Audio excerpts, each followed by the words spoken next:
natin yung apoy. Ayan mga kacharis, oh. Ay, naku. Ngayon lang uli ako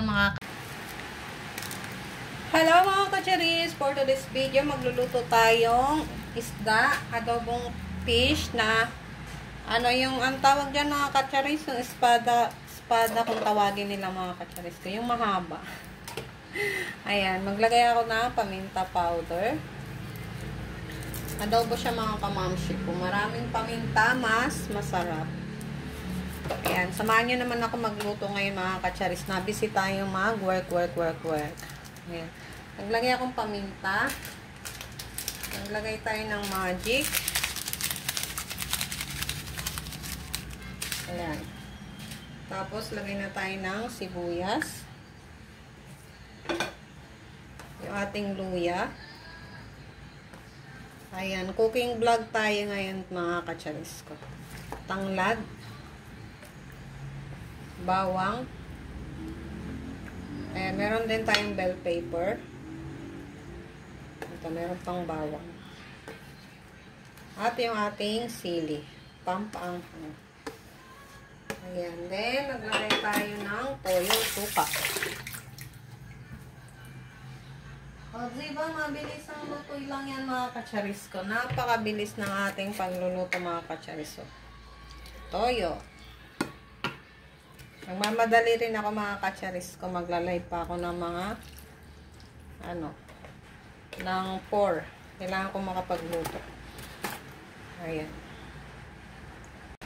Ayan mga kacharis, maglagay din po tayo ng asukal. Pangpabalance lang nung alat. Ayan, tapos meron tayong nakalimutan mga kacharis na laurel. Asa ng ating laurel kasi adobo? Pag adobo mga kacharis ko, meron tayong laurel. Ayan.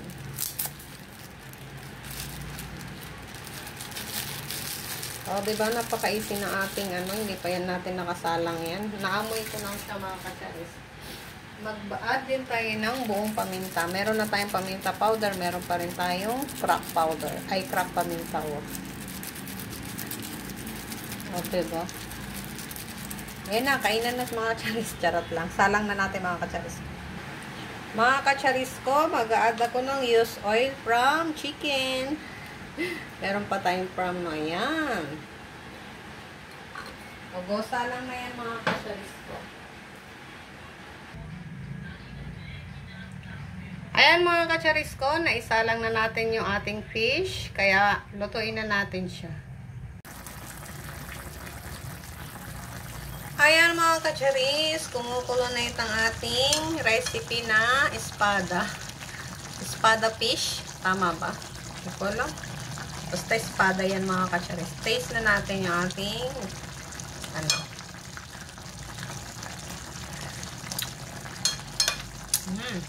sarap. Lutuin pa natin siya mga kacharis na mga 2 minutes. Ayan mga kacharis ko, luto na po yung ating espada. Ay, fish espada. Basta yun na yun, yung mahabang isda yan, tapos manipis. Ayan mga kacharis, napaka-so good talaga niyan. Patayin na natin yung apoy. Ayan. Napatay na natin yung apoy. Ayan mga kacharis, Ay, naku. Ngayon lang uli ako makakatikim yan. Alam nyo bang last na kain ko yan? Nung mga kacharis? Nung bata pa ako. Ayan, napakasarap ng ating espada. Diba? Ayan lang for today's video mga kacharis. Kain po tayo. Bye!